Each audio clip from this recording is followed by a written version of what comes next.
सभी अपनी मन स्थिति को एक बार एकाग्रित करेंगे।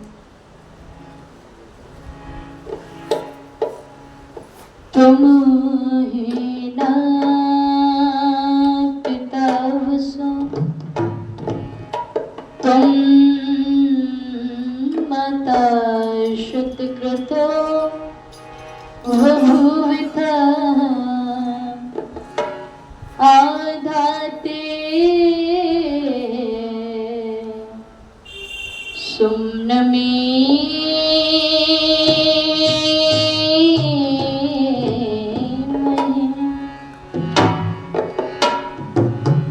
अमृत की प्राण रक्षा के लिए विषपान होता है। अमर जो देश को कर दे मरण बलिदान होता है।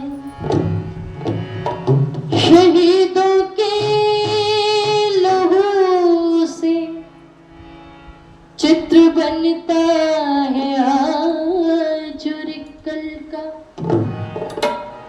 किसी भी सृष्टि से पहले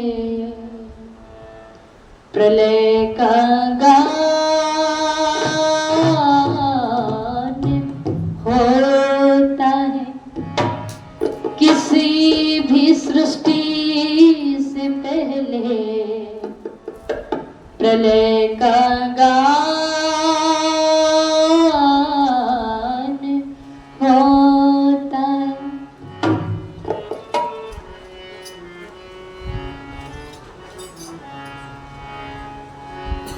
बोल देश से जवान, तुझको कितना प्यार है।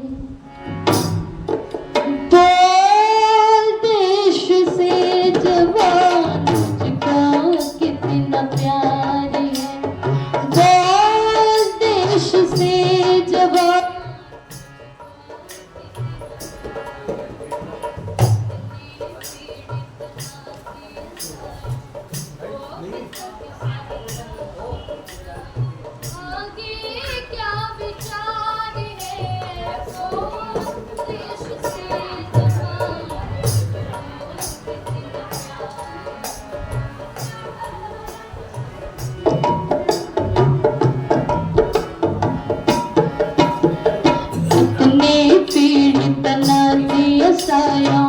अब तक सहायता पहुंचाए।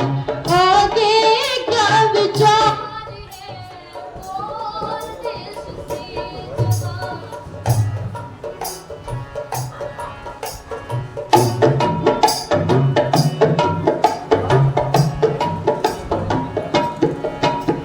वो बंगले में रंग ले, देखो निर्भीक सेठ को।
भारी मिटाना तेरी जिम्मेदारी। जागते सोते निश दिन रोते दुखिया के पुकार है। देश से जवान ओ कितना प्यार है, ओ देश से जवानी को कितना प्यार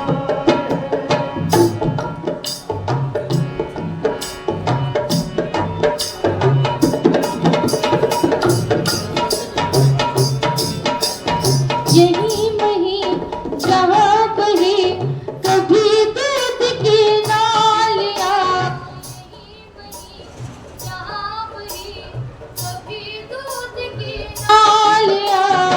आज यहाँ जहाँ तहाँ मदिरा की है प्यालियाँ। आज यहाँ जहाँ तहाँ मदिरा की है प्यालियाँ। शाकोरियन फुल छोड़ के खाए मंसूरी अंडे जंटल। शाकोरियन फुल छोड़ के खाए मंसूरी अंडे जंटल। बेशुर भाषा का ये तमाशा सारे ही बाजार है। वो देश से जवान तुझको कितना प्यार है। वो देश से जवान तुझको कितना प्यार है। कितने पीड़ित नाती सायों को अब तक सहायता पहुंचा। आगे क्या विचार है। वो देश से जवान तुझको कितना प्यार है, ओ देश से जवान तुझको कितना प्यार है। शर्म नहीं कर्म नहीं धर्म नहीं इंसान क्या।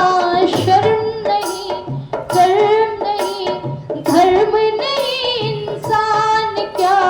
नहीं दया नहीं हया भूल गया नौजवान क्या।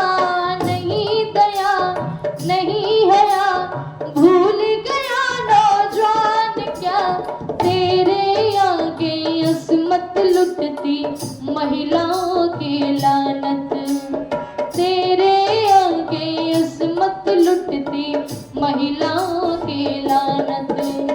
शोभा राम खुद जाग जगा दे जो तू पहरेदार है। बोल देश से जवान तुझको कितना प्यार है। बोल देश से जवान तुझको कितना प्यार है।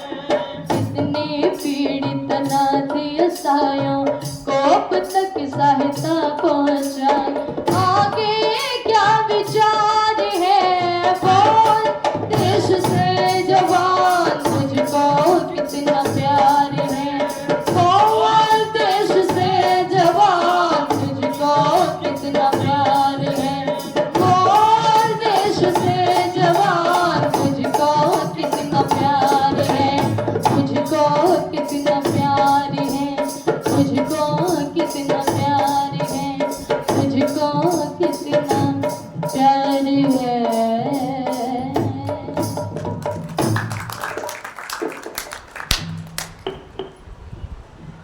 बहुत ही आदर और सम्मान श्रद्धा कियोगे आर्य जगत के बहुत उच्च कोटि के विद्वान, बड़ी ही सरलता और सौम्यता की प्रतिमूर्ति, जिनका व्यक्तिगत स्नेह मुझ पर उकेरा जाता है हर वक्त। एक पितृवत जो स्नेह मुझसे करते हैं श्रद्धेय आचार्य प्रोफेसर ओम कुमार जी आर्य हैं। उन्हीं के बराबर में बैठे हुए मेरे जीवन की प्रेरणा स्रोत जो एक परछाई की तरह से मेरे साथ में रहते हैं श्रद्धेय मेरे पिता जगदीश जी। ढोलक पर बहुत सुंदर संगति कर रहे आदरणीय श्रद्धेय भाई हरीश जी। अपनी आर्य समाज के यशस्वी प्रधान श्रद्धेय कंवर साहब आर्य जी। मंत्री पद को जो अपने कृतित्व और अपने व्यक्तित्व से सुशोभित कर रहे श्रद्धेय अजीत गौतम जी। कोषाध्यक्ष आदरणीय श्रद्धेय सत्यनारायण जी आर्य। अपनी आर्य समाज के संयोजक श्रद्धेय यजुवीर जी आर्य और संरक्षक श्रद्धेय ओम प्रकाश जी आर्य, समस्त आर्य सज्जन, यहाँ पर उपस्थित सभी धर्मनिष्ठ सज्जनों, प्रबुद्ध और विशिष्ट वरिष्ठ व्यक्तित्व यहाँ पर उपस्थित हैं।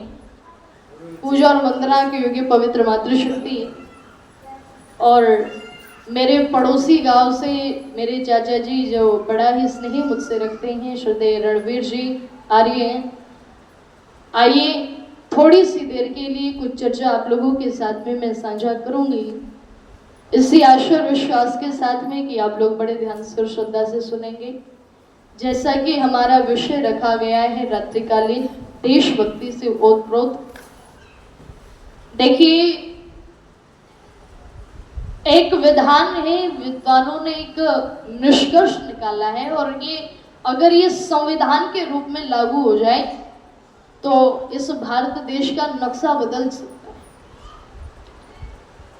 जिसे भी अपने राष्ट्र से, अपने देश से प्रेम नहीं होता, जिसे अपने राष्ट्र की उन्नति से कोई मतलब नहीं होता, जिसे राष्ट्र से कोई लेना देना नहीं होता, उसे राष्ट्र के अंदर, देश के अंदर रहने का भी अधिकार नहीं होना चाहिए।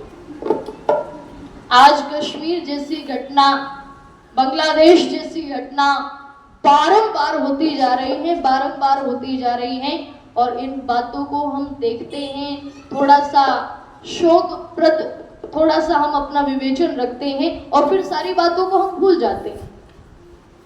ये जो हिंदुत्व है, अपने आप को जो हिंदू कहने वाले हैं, अपने आप को जो कहते हैं गर्व से कहो हम हिंदू हैं, ध्यान रखिएगा, अगर ऐसे ही चलता रहा तो इस हिंदुत्व का नामो निशान तक मिट जाएगा। अपने आप को जो ये हिंदू कहने वाले हैं ना, गर्व से कहो हम हिंदू हैं, इनके कान पर जूं तक नहीं रेंगती जब कश्मीर जैसी घटनाएं हो जाती हैं, बांग्लादेश जैसी घटनाएं हो जाती हैं, इनके कानों पर जूं तक नहीं रेंगती। ध्यान रखिएगा, धर्म के नाम पर, मजहब के नाम पर इस हिंदू को टारगेट किया जा रहा है और बड़े ही योजनाबद्ध तरीके से, ध्यान रखिएगा, मैं शब्द कह रही हूं, बड़े ही योजनाबद्ध तरीके से। और फिर भी हम सोचने पर, बैठने पर, विचार करके बैठते नहीं हैं। एक बार ये चिंतन करने का प्रयास हम लोग नहीं करते कि आज ये हिंदुत्व समाप्त होता जा रहा है और इसको टारगेट किया जा रहा है और फिर भी हम अपने उत्थान के लिए, अपने आप को बचाने के लिए, अपनी संस्कृति को बचाने के लिए, अपनी मर्यादाओं को बचाने के लिए जरा सा प्रयास तक नहीं करते। कितनी बड़ी बात।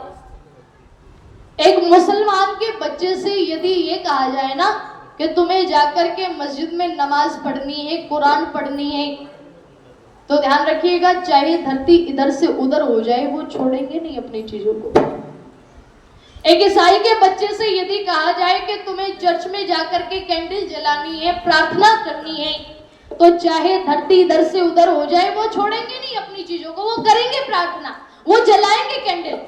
लेकिन यदि एक हिंदू के बच्चे से ये कहा जाए कि तुम्हें बैठ करके संध्या करनी है, तुम्हें बैठ करके यज्ञ करना है, तो चाहे धरती इधर से उधर हो जाए, करेंगे नहीं बोल। और इसका परिणाम क्या है कि वो लोग हमें आगे बढ़ते हुए दिखाई दे रहे हैं और हम लोग पीछे हटते हुए दिखाई दे रहे हैं। सज्जनों, जब यज्ञ पर बैठ करके यज्ञोपवीत दिया जाता है ना, तो ओम पटके के साथ में यज्ञोपवीत को भी हम वहीं पर छोड़ आते हैं। यज्ञोपवीत को भी केवल एक दिखावा मात्र रह गया है हमारा। हम जो कहते हैं ना, गर्व से कहो हम हिंदू है, कहाँ के हिंदू? सर पर चोटी हमारे नहीं है, गले में जनेऊ हमारे नहीं है, कहाँ के हिंदू? आज ये हिंदुत्व खतरे में है और ये आज से नहीं है, कई सालों पहले से ही खतरे में आता जा रहा है और फिर भी संभलने का प्रयास नहीं कर रहा, सब तब भी संभला नहीं जा रहा है इससे। ऋषि दयानंद जी महाराज कहते हैं कि महाभारत के 1000 वर्ष पहले इस जाति में गिरावट आनी शुरू हो गई थी, 1000 वर्ष पहले, और वो गिरावट आते आते आज तक उस गिरावट को हम समाप्त नहीं कर पाए। तो ध्यान रखिएगा, इस हिंदुत्व को बचाने वाला कोई नहीं होगा संसार के अंदर। जो अपनी संस्कृति और अपनी मर्यादाओं से, अपनी सभ्यता से प्रेम करते हैं सज्जनों, वो दुनिया के अंदर आगे बढ़ते हैं, केवल आगे बढ़ते हैं और जो अपनी संस्कृति से, अपने मूल से तटस्थ हो जाते हैं, वो पतन की तरफ अग्रसर होते हैं। आप यूँ समझ लीजिए, जिस प्रकार से एक पेड़ पर फल लगा हो और पेड़ के फल पर यदि कीड़ा भी लगा हुआ है तो आप उस फल को एक बार सूंघ करके देखिएगा, उस फल से बदबू नहीं आएगी आपको। और एक अच्छा खासा स्वस्थ फल आप तोड़ करके रख दीजिए, 3 दिन, 4 दिन, 5 दिन, उसके बाद से उस फल में से बदबू आनी शुरू हो जाएगी, वो सड़ना शुरू हो जाएगा। इसी प्रकार यदि हम अपने मूल से जुड़ करके रहते हैं, अपनी संस्कृति से जुड़ करके रहते हैं, तो चाहे हमारी संस्कृति के अंदर जरा सी न्यूनता भी क्यों ना हो, पर वो गंदगी फैलाने का काम नहीं करती। और इसका उल्टा कर दो, चाहे कितनी भी महान संस्कृति हो, चाहे कितनी भी महान सभ्यताएं हो, और अगर उन सभ्यताओं से, उस संस्कृति से हम लोग तटस्थ हो जाते हैं, तो ध्यान रखिएगा वो एक बहुत बड़े विनाश का कारण बन सकती है, बहुत बड़े विनाश का। और आज दुनिया के लोग केवल उलझते जा रहे हैं। धर्म से, संस्कृति से, मानवता से, सत्यता से, ईश्वर से हमारा कोई लेना देना नहीं है। इस 76 वर्ष की आजादी में हम लोग इतने आजाद हो गए कि हम सबने सारी चीजों को छोड़ दिया, और सबसे अहम बात, अपनी संस्कृति से हम लोग तटस्थ हो गए। सज्जनों, परमात्मा की आज्ञा के पालन से हम लोग तटस्थ हो गए, वेदों से हम लोग तटस्थ हो गए, अपने मूल से हम लोग तटस्थ हो गए। और ध्यान रखिएगा, एक निचोड़ में आप लोगों को दे दूं, जो अपने मूल से जुड़ा रहता है ना, वो मूली होता है। और इसका उल्टा कर दो, जो अपने मूल से तटस्थ हो जाता है, वो मामूली बन जाता है। इसलिए मूल से जुड़ करके रहना है, भारतीय संस्कृति से जुड़ करके रहना है। लेकिन आज सारी दुनिया उलझन में उलझ गई है सज्जनों, ऐसे उलझन में उलझ गई है कि जहां से बाहर निकलना असंभव सा प्रतीत होता है। इसलिए जो लोग बात करते हैं ना स्वर्ग की, स्वर्ग में ये मिलेगा, वो मिलेगा, जन्नत में ये मिलेगा, वो मिलेगा, मैं उनसे एक बात कहना चाहूंगी, जरा एक बार धरती पर रहना सीख लो, एक बार जरा धरती पर रहना सीख लो। हमें धरती पर रहना नहीं आता, और बात करते हैं हम स्वर्ग की, बात करते हैं हम जन्नत की। तो ध्यान रखिएगा, बहुत सुंदर पंक्तियां लिखी पंडित शोभाराम प्रेमी जी ने, जरा जुड़ने का प्रयास कीजिएगा।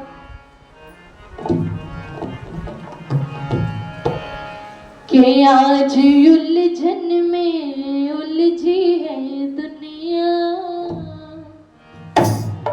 कोई सुलझाने वाला नहीं है।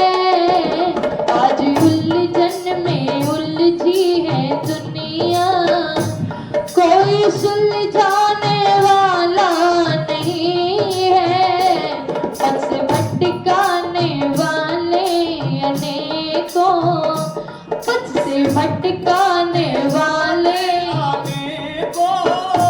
मार्ग दिखलाने वाला नहीं है। आज उलझन में उलझी है दुनिया, कोई सुलझाने वाला नहीं है। पथ से भटकाने वाले अनेकों, मार्ग दिखलाने वाला नहीं है। आज उलझन में उलझी है दुनिया, स्वर्ग में क्या क्या साधन मिलेंगे, ये तो बतलाने वाले अनेकों। स्वर्ग में क्या क्या साधन मिलेंगे, ये तो बतलाने वाले अनेकों। इस धरती पे कैसे जिए हम, इस धरती पे कैसे जिए हम, कोई सिखलाने वाला नहीं है।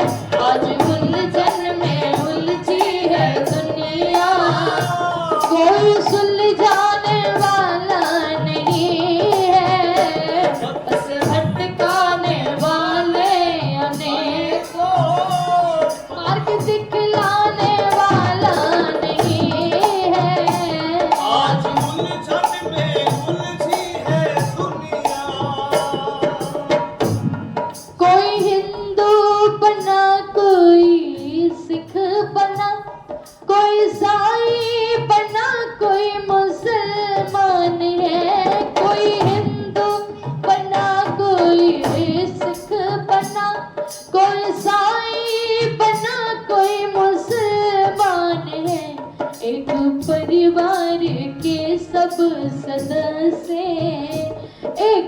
परिवार के सब सदस्य, कोई मिलवाने वाला नहीं है।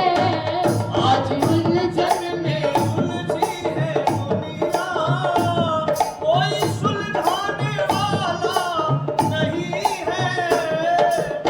उलझन में उलझी है दुनिया। सब मनुष्यों को ईश्वर की जो देनी है, उसमें किंचित भी तो समानता नहीं। सब मनुष्यों को ईश्वर की जो देनी है, उसमें किंचित भी तो समानता नहीं। कैसे भोगे हम सृष्टि प्रभु की, कैसे भोगे हम सृष्टि प्रभु की। कोई सिखलाने वाला नहीं है। आज उलझन में उलझी है दुनिया, कोई सुलझाने वाला नहीं है। बस भटकाने वाले आने को, वक्त से भटकाने वाले आने को। मार्ग दिखलाने वाला नहीं है। आज उलझन में उलझी है दुनिया।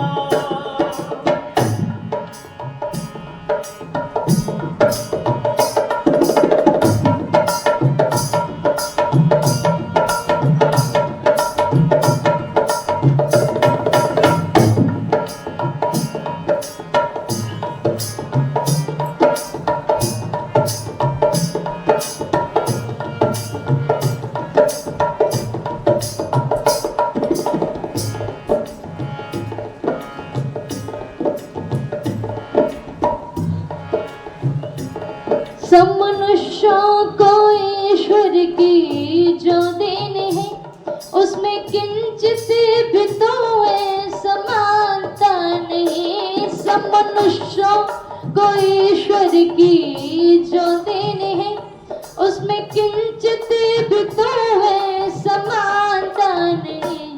कैसे भोगे हम सृष्टि प्रभु की, कैसे भोगे हम सृष्टि प्रभु की। कोई सिखलाने वाला नहीं है। आज उलझन में उलझी है दुनिया, कोई सुलझाने वाला नहीं है। बस भटकाने वाले अनेकों, मार्ग दिखलाने वाला नहीं है। आज उलझन में उलझी है दुनिया, आज उलझन में उलझी है दुनिया। आज उलझन में उलझी है दुनिया, आज उलझन में उलझी है दुनिया। सारी दुनिया सजनों उलझ कर के रह गई। बहुत बहुत धन्यवाद चाचा जी। श्रद्धेय मेरे चाचा जी रणवीर जी आ रही है, ये 100 रुपए की राशि देकर के मेरा उत्साहवर्धन कर रहे हैं। आपको बहुत बहुत धन्यवाद है। मैं निवेदन आप लोगों के मध्य में कर रही थी सजनों, इस मजहब के दौर में संसार के अंदर अभी आपको देखने को अगर मिलेगा झगड़े, अगर आपको सबसे ज्यादा किसी मुद्दे पर देखने को मिलेंगे तो वो धर्म के नाम पर देखने को मिलेंगे, मजहब के नाम पर देखने को मिलेंगे, मत पंथ संप्रदायों के नाम पर देखने को मिलेंगे। और ध्यान रखिएगा, इस दुनिया के अंदर अनेकों प्रकार के मत मतांतर महाभारत के पश्चात में फैलने शुरू हो गए सजनों। अच्छा, सबसे पुराना मत यदि कोई माना जाता है तो वो पारसी मत माना जाता है, और पारसी मत का समय जो है वो 4 से 4,500 वर्ष का हम मानते हैं, और महाभारत का समय हम 5,500 वर्ष मानते हैं। यानी महाभारत के बाद जो सबसे पहले मत पनपा था वो पारसी मत था, और उसके बाद से अनेकों प्रकार के मत पंथ संप्रदाय इस देश के अंदर फैलने शुरू हो गए और केवल पाखंड अंधविश्वास की बुनियाद पर केवल और केवल पाखंड और अंधविश्वास उनके मूल के अंदर काम करता है। एक मत है बहुत फेमस जिसका नाम है बौद्ध मत। आप लोगों ने नाम सुना है। अब जब ये बौद्ध मत फैला तो ये भी पाखंड और अंधविश्वास के बलबूते पर फैला और एक बड़ी विकृत सी घटना। महात्मा बुद्ध कहते हैं कि एक रास्ते से जा रहे थे, सामने से एक व्यक्ति अपनी भेड़ बकरियों को बड़ी निर्दयता के साथ में, बड़ी क्रूरता के साथ में कहीं पर लेकर के जा रहा था। महात्मा बुद्ध ने उस व्यक्ति से पूछा कि इन भेड़ बकरियों को आप इतनी निर्दयता के साथ में, इतनी क्रूरता के साथ में कहां लेकर के जा रहे हो? तो वो व्यक्ति कहता है कि राजा के यहाँ यज्ञ चल रहा है और इन भेड़ बकरियों को मैं यज्ञ में लेकर के जा रहा हूं। उन्होंने कहा कि राजा के यहाँ यज्ञ चल रहा है तो उसमें भेड़ बकरियों का क्या काम है? तो उस व्यक्ति ने कहा कि इन भेड़ बकरियों को काट करके यज्ञ के अंदर डाला जाएगा। महात्मा बुद्ध ने कहा कि भेड़ बकरियों को यज्ञ में काट करके डालने से क्या होगा? तो वो व्यक्ति कहता है कि ज्यादा तो मैं नहीं जानता, लेकिन जो पुरोहित यज्ञ करा रहे हैं उनका कहना है कि यदि इन भेड़ बकरियों को काट करके यज्ञ के अंदर डाला जाएगा तो इससे भेड़ बकरियां भी स्वर्ग में जाएंगी, यज्ञ करने वाला भी स्वर्ग में जाएगा और यज्ञ कराने वाला भी स्वर्ग में जाएगा। महात्मा बुद्ध ने यज्ञों के बारे में जानने का प्रयास नहीं किया कभी, केवल उस व्यक्ति की बात को सुनकर के कहते हैं कि यदि भेड़ बकरियों को यज्ञ में काट करके डालने से सब लोग स्वर्ग में जाते हैं तो ना तो मैं ऐसे स्वर्ग को मानता और ना मैं ऐसे यज्ञ को मानता। तो वो व्यक्ति कहते हैं कि इस यज्ञ को नहीं मानते, अरे यज्ञ का विधान तो वेदों में लिखा है। तो महात्मा बुद्ध ने कभी वेद उठा करके पढ़े नहीं थे, केवल उस व्यक्ति की बात को सुनकर के कहते हैं कि यदि ऐसा वेदों में लिखा है तो मैं वेदों को भी नहीं मानता। अब इस व्यक्ति ने फिर कहा कि वेदों को नहीं मानते, पागल हो गए हो, सटिया गए हो, अरे वेद तो साक्षात परमात्मा की वाणी है।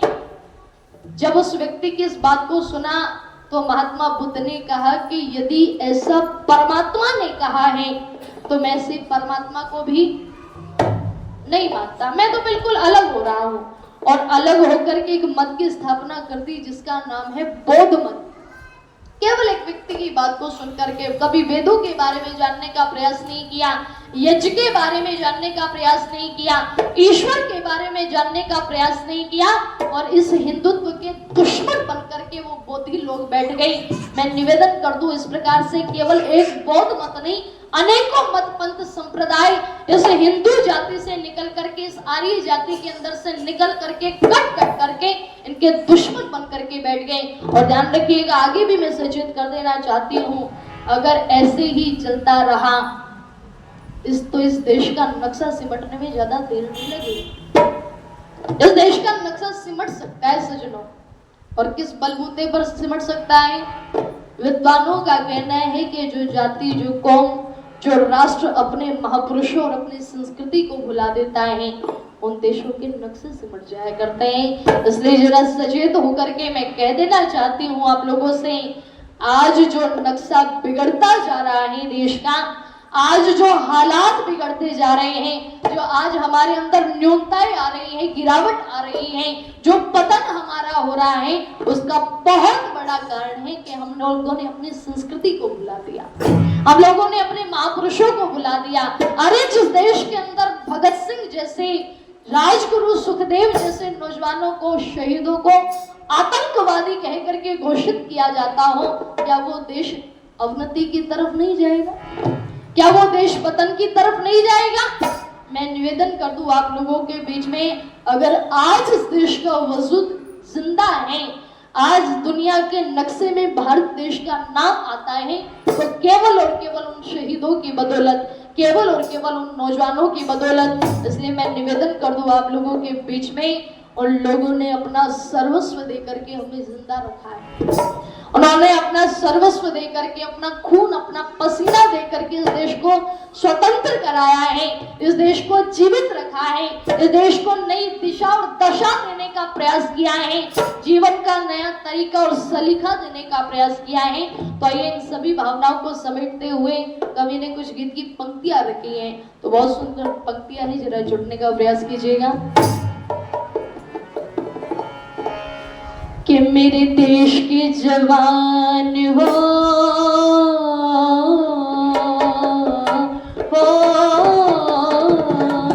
मेरे देश के जवान लड़े सीना तान तान, वो सैनिक वीर कुर्बान, बाजी लाई जान की कहानी हिंदुस्तान की। अरे आओ तुम्हें सुनाए कहानी हिंदुस्तान की।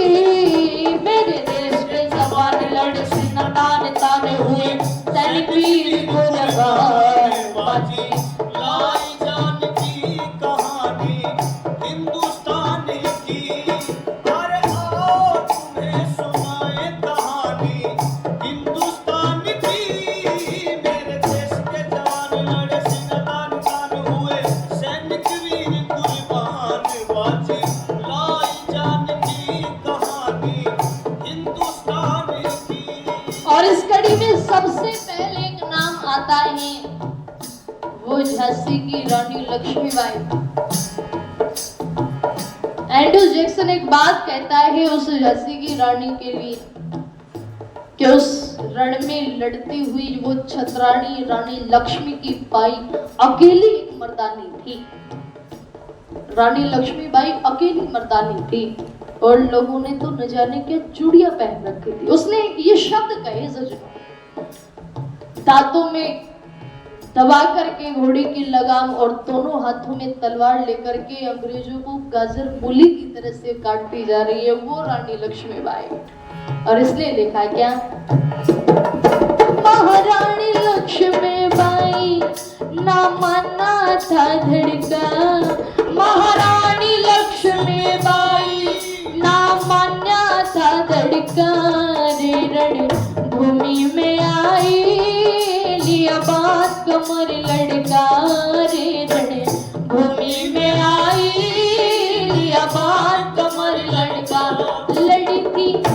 लड़ी थी वह रानी डट डट के, धरा न कभी कदम हट के, लड़ी थी वह रानी डट डट के, धरा न कभी कदम हट के, वह भूमि लहूलुहान की। मेरे देश के जवान लड़ सीना तान तान, हुए सैनिक वीर कुर्बान, बाजी लाई जान की कहानी हिंदुस्तान की। अरे आओ तुम्हें सुनाए कहानी हिंदुस्तान की। मेरे देश के जवान लड़े सीना तान तान, हुए सैनिक वीर कुर्बान, बाजी लाई जान की कहानी हिंदुस्तान की। और आ जाइए अब उस नेताजी सुभाष चंद्र बोस की तरफ। और क्या जज्बा था, माँ ने कैसे संस्कार देकर के तैयार किया था सुभाष को। उनके जीवन की घटना थी जब नेताजी सुभाष चंद्र बोस जी छोटे थे तो बाहर से खेल करके आए और आकर के देखा कि माँ पूजा वाले कमरे में बैठी हुई, सामने एक देवी का चित्र लगा हुआ है, उस चित्र के सामने बैठ करके कुछ अध्ययन कर रही है माँ। सुभाष बाहर से खेल करके आए, देखा कि माँ पूजा वाले कमरे में बैठी और कुछ पढ़ रही है, कुछ अध्ययन कर रही है। जाकर के माँ की गोद में बैठ करके कहते हैं कि माँ, ये जो सामने लगा हुआ है ये किस देवी का चित्र है? माँ ने कहा कि बेटी क्या तुम इसे नहीं जानते? सुभाष ने कहा कि माँ ना मैं नहीं जानता।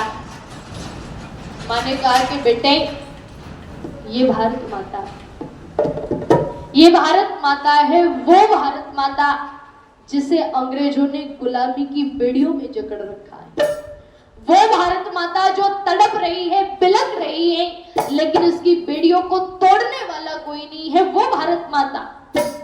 बस बेटे के स्वच्छ और कोमल हृदय पर माँ ने अवसर पाकर के कुछ लिखना चाहा सजनों।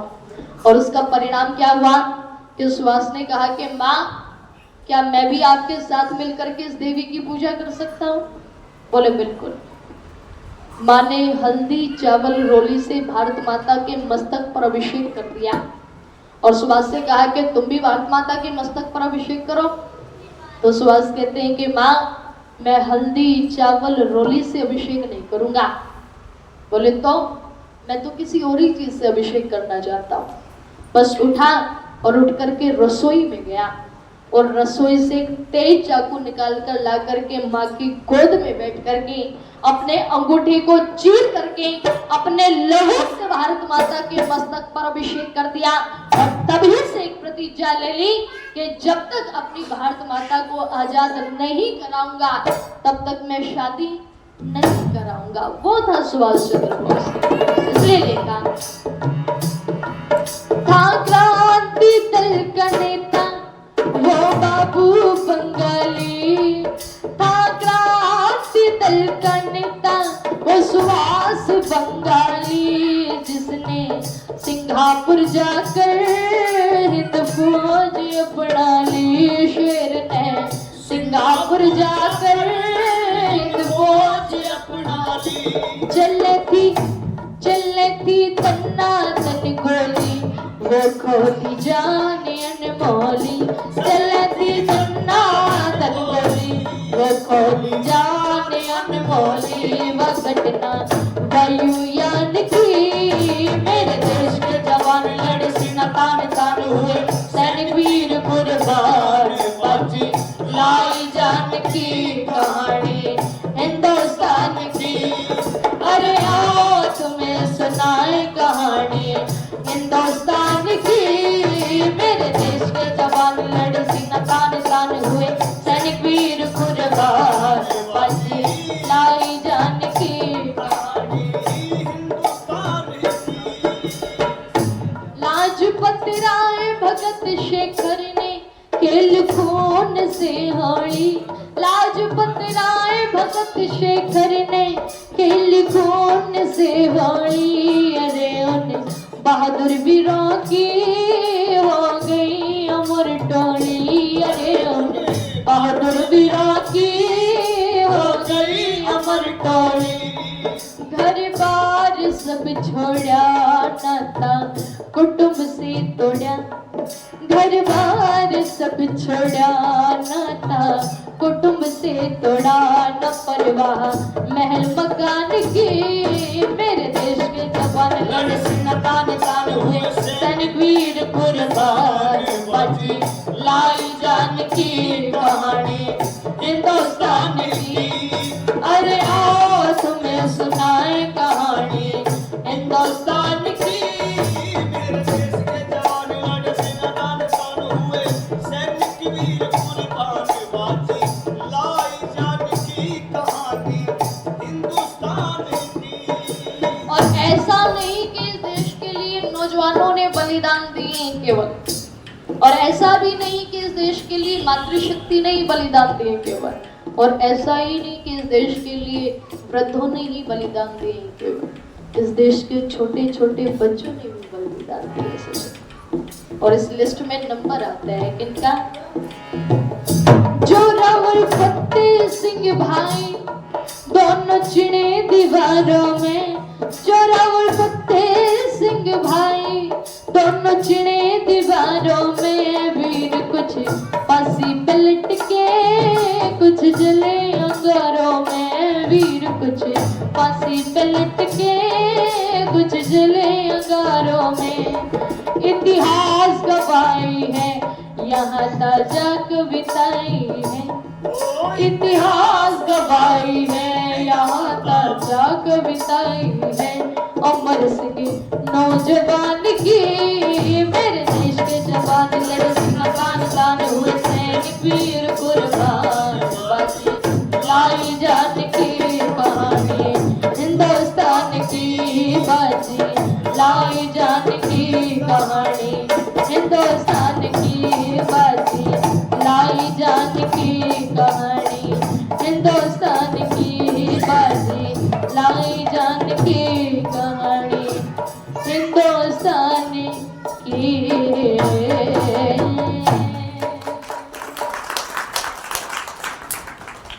आदरणीय श्रद्धेय आचार्य प्रोफेसर ओम कुमार जी, जो वक्त वक्त पर मुझे आशीर्वाद देते ही रहते हैं।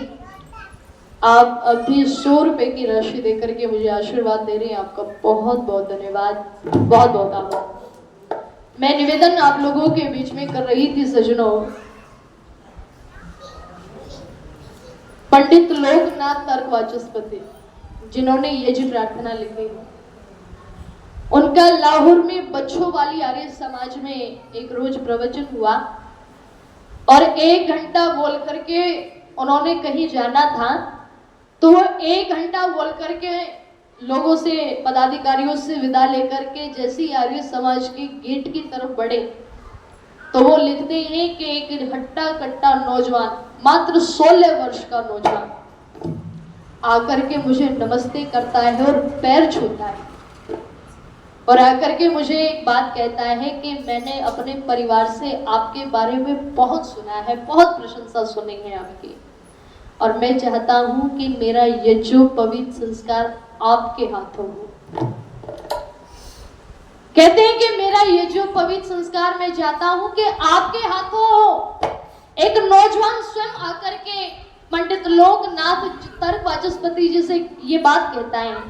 तो पंडित जी लिखते हैं कि मुझे कहीं जाना था, लेकिन ना चाहते हुए भी उस नौजवान की बातों को सुन करके मुझे वहां पर रुकना पड़ा। वो नौजवान मेरे पास में आकर के बड़ी विनम्रता से जब उसने ये बात कही, चेहरे पर जो ओज था, चेहरे पर जो चमक थी, वो 16 वर्ष का नौजवान, मात्र 16 वर्ष का था, लेकिन उसका शरीर 16 वर्ष का नहीं बल्कि 26 वर्ष के नौजवान के जैसा था। और वो जब उनके घर पर गए और वो नौजवान कोई और नहीं था, वो नौजवान खुद भगत सिंह था। सजी भगत सिंह का ये जो पवित्र संस्कार पंडित जी के हाथों हुआ, और केवल भगत सिंह का ही नहीं, उनके भाई जगत सिंह का ये जो पवित्र संस्कार भी उन्होंने करवाया। और मैं निवेदन कर दूं, उनके दादा अर्जुन सिंह का ये जो पवित्र संस्कार ऋषि दयानंद जी महाराज के हाथों हुआ, और उन्होंने तभी ये जी पर प्रतिज्ञा ली थी कि मैं अपने दोनों पोतों को राष्ट्र के लिए समर्पित करता हूँ, राष्ट्र के लिए समर्पित करता हूँ सज्जनों। और एक नहीं, दो नहीं, 4-4 पीढ़ियां भगत सिंह की राष्ट्र के लिए आहूत हो गई सज्जनों, 4-4 पीढ़ियां।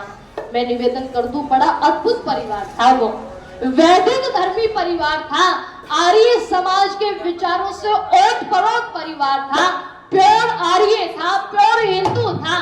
और जो लोग कहते हैं ना वो सिख जाट थे, मैं कहती हूँ वो सिख जाट नहीं थे, वो सिख जाट नहीं थे। आप जरा सुनिएगा इस बात को। उनकी भतीजी महेंद्र सिंधु, उन्होंने एक पत्र लिखा और वो पत्र मेरे पास अब भी घर पर रखा हुआ है। उन्होंने पत्र लिखा और पत्र में वो कहती हैं कि हम सिख जाट नहीं हैं, कि हम सिख जाट नहीं है, हम तो प्योर हिंदू हैं, हम तो प्योर आर्य हैं। वो तो बाद में सिखों ने श्रेय लेने के लिए उन्हें सिख जाट कहा। और इसका प्रमाण मैं एक और दे सकती हूँ आप लोगों को। सिखों के यहाँ ये जो पवित्र संस्कार नहीं होता है, लेकिन दादा अर्जुन सिंह का ये जो पवित्र संस्कार ऋषि दयानंद जी महाराज के हाथों हुआ, और भगत सिंह का ये जो पवित्र संस्कार पंडित लोकनाथ तर्क वाचस्पति जी के हाथों हुआ।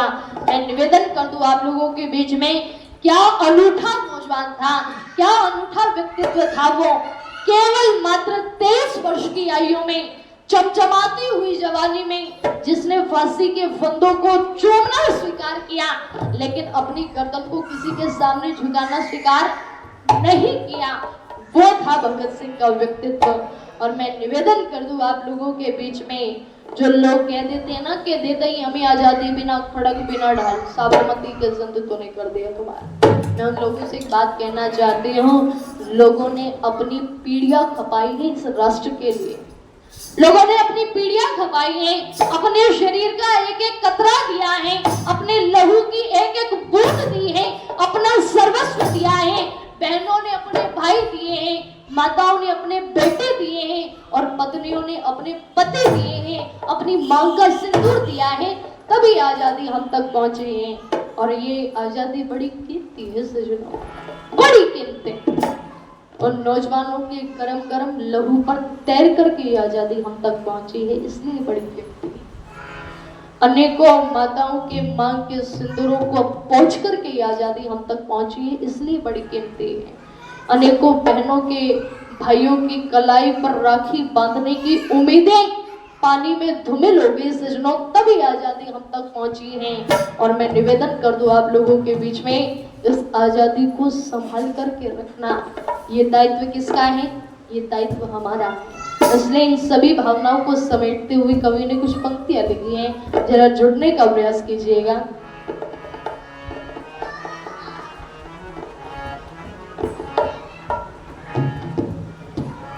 उन शहीदों का फसाना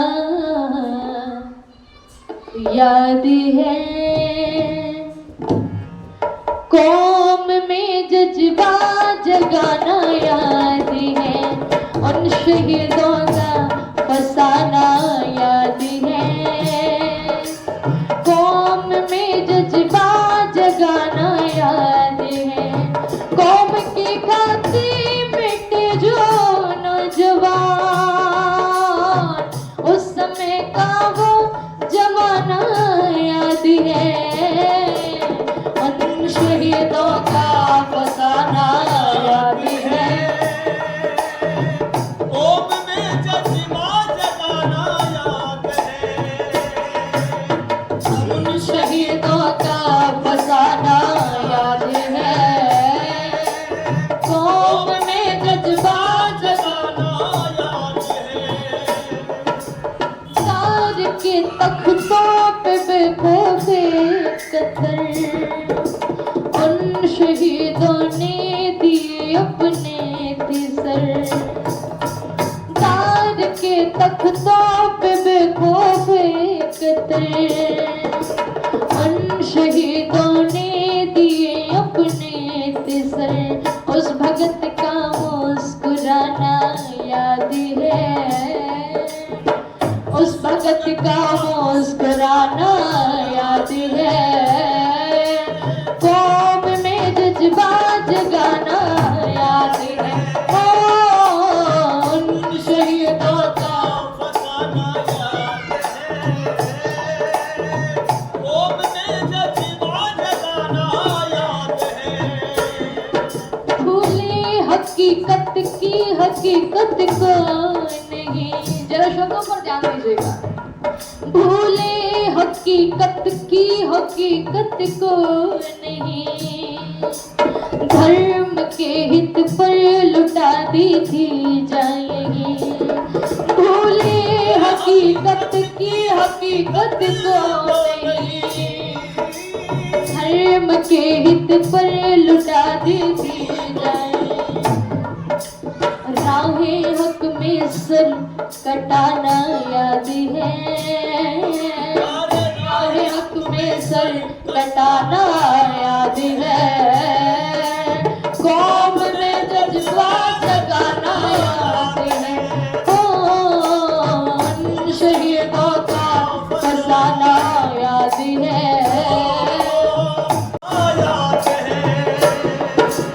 सरफरोशी की तमन्ना दिल में है, देख जोर कितना बाजुए कातिल में है। ओ सरफरोशी की तमन्ना दिल में है, जोर कितना बाजुए कातिल में है।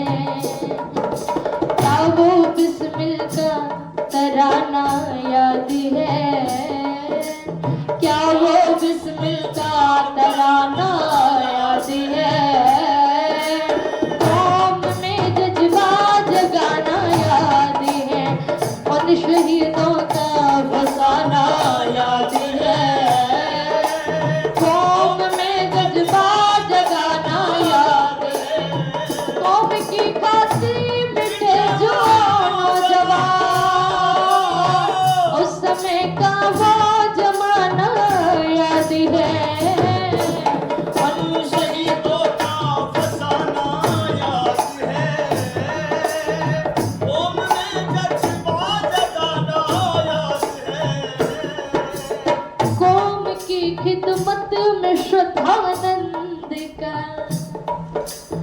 असली चेला था ऋषि दयानंद का, कौम की खिदमत में श्रद्धानंद का। असली चेला था ऋषि दयानंद का, गोलियां सीने पे खाना याद है, गोलियां सीने पे खाना याद है, कौम में जज्बा जगाना याद है, उन शहीदों का फसाना याद है, कौम में जज्बा जगाना याद है, कौम में जज्बा जगाना याद है, कौम में जज्बा जगाना याद है, कौम में जज्बा जगाना याद है, कौम में जज्बा जगाना याद है, कौम में जज्बा जगाना याद है, कौम में जज्बा जगाना याद है।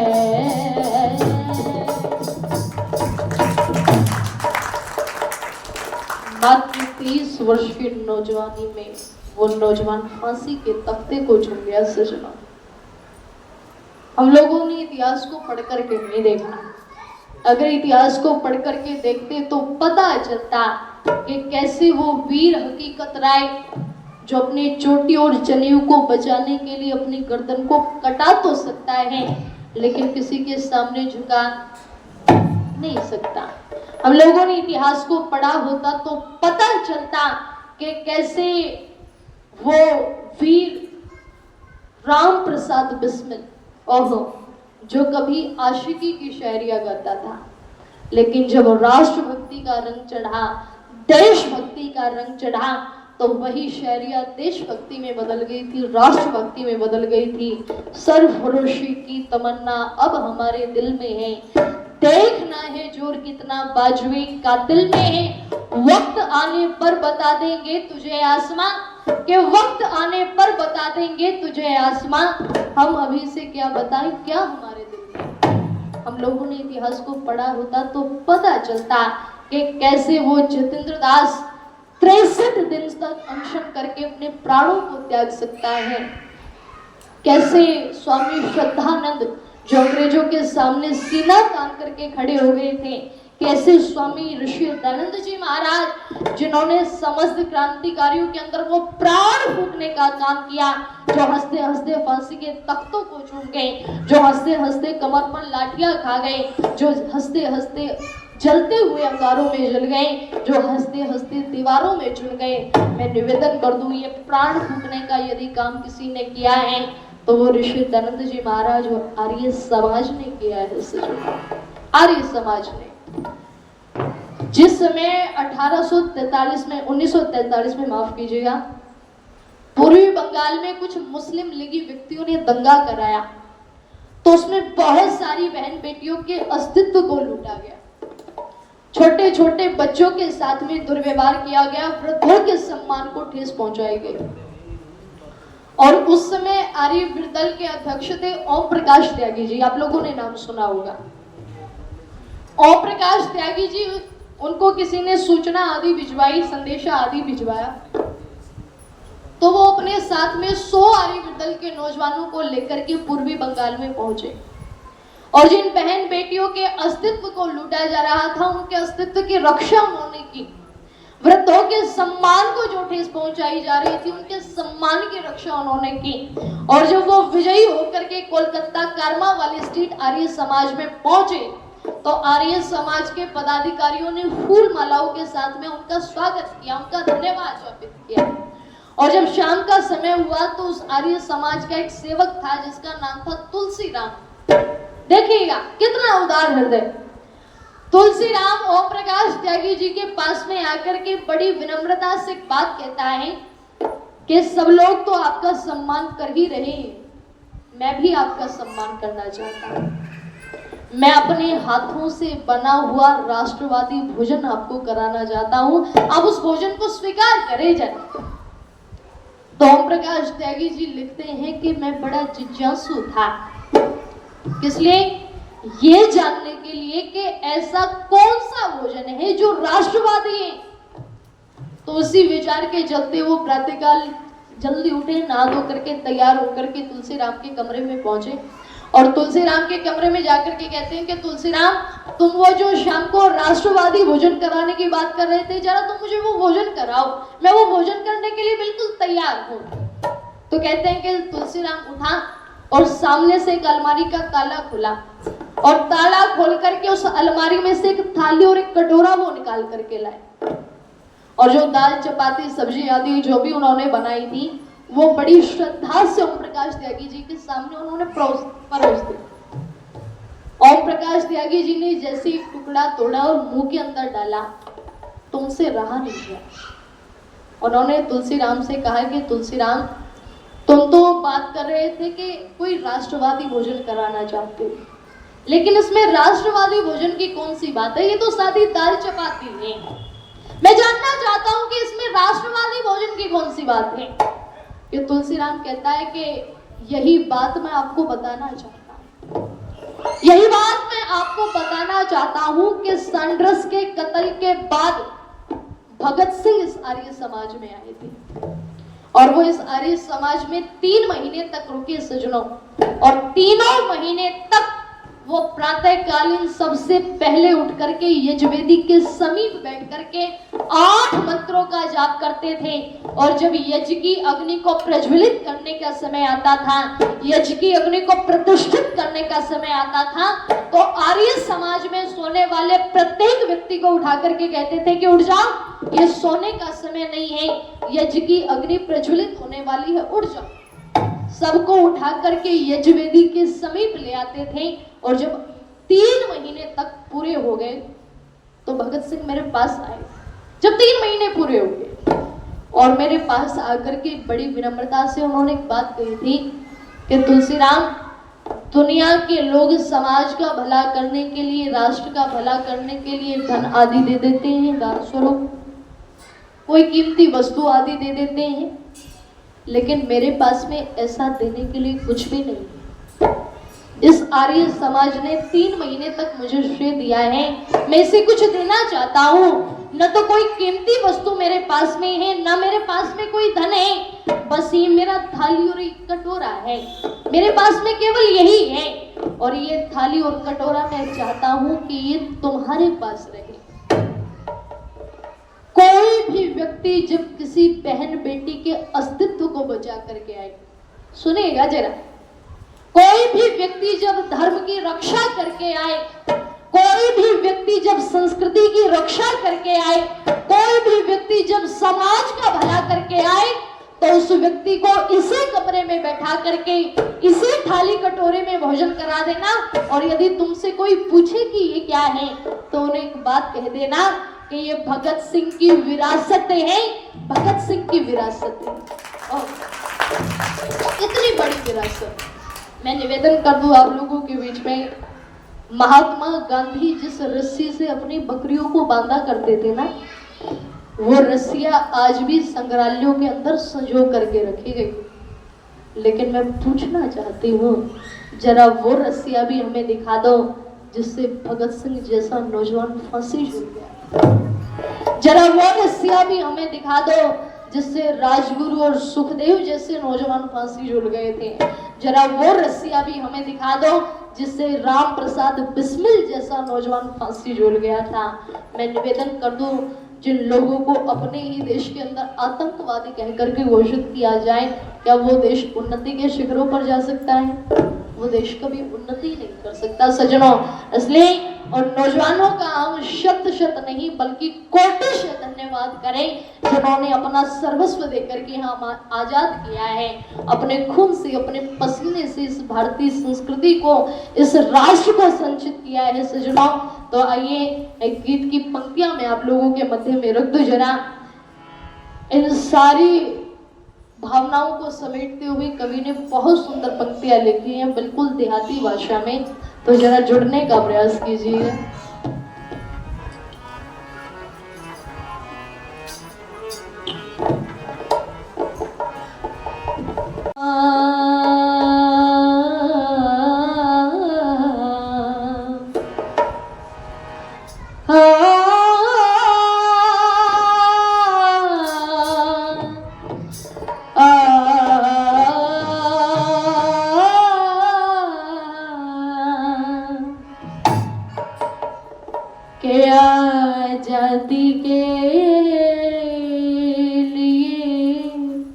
हजारों आजादी के लिए हजारों देशभक्त कुर्बान हुए, नाम अमर कर गए जगत में, भारत वीर महान हुए, आजादी के लिए हजारों देशभक्त नाम अमर कर गए जगत में, भारत वीर महान हुए, आजादी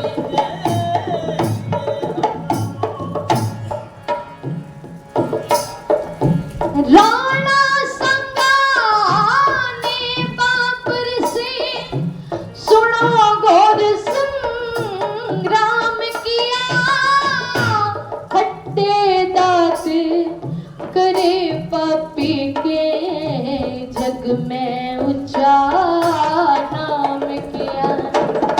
राणा संगा ने बाबर से सुनो घोर संग्राम किया, खट्टे दांत करे पापी के जग में ऊंचा नाम।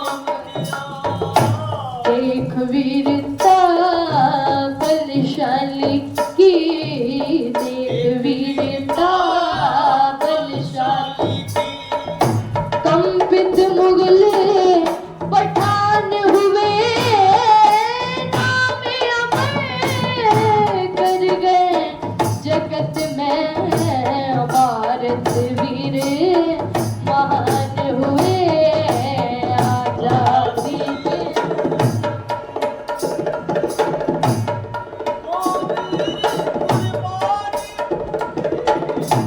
नाम अमर कर गए जगत में, भारत वीर महान हुए, आजादी के लिए महावीर प्रताप शिवाजी ने भी बड़ा कमाल किया, अकबर आलम गिरहराए, भारत वर्ष निहाल किया। महावीर प्रताप शिवाजी ने भी बड़ा कमाल किया, अकबर आलम गिरहराए, भारत वर्ष निहाल करा। नलवा की भी देख बहादुरी, नलवा की भी देख बहादुरी, यवनस भी हैरान हुए, नाम अमर कर गए जगत में, भारत वीर महान हुए, आजादी के लिए।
मुल्ला राम मंगल बाटे बलवान हुए नाम अमर कर गए जगत में भारत वीर महान हुए आजादी के लिए हजारों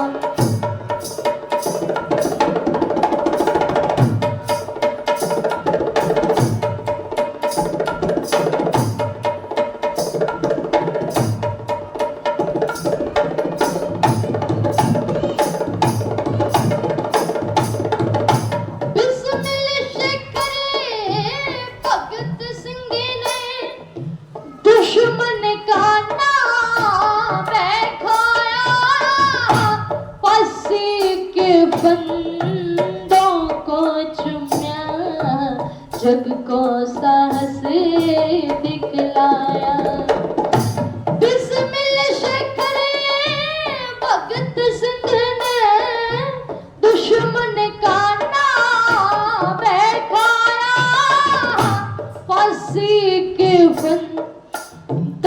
को चुम्या जग को साहस दिखलाया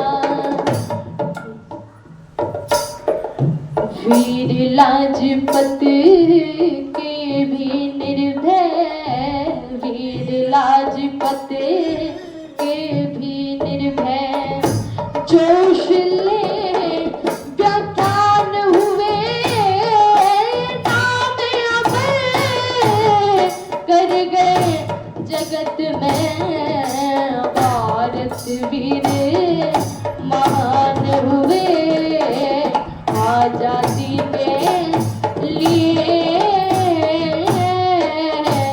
हजारों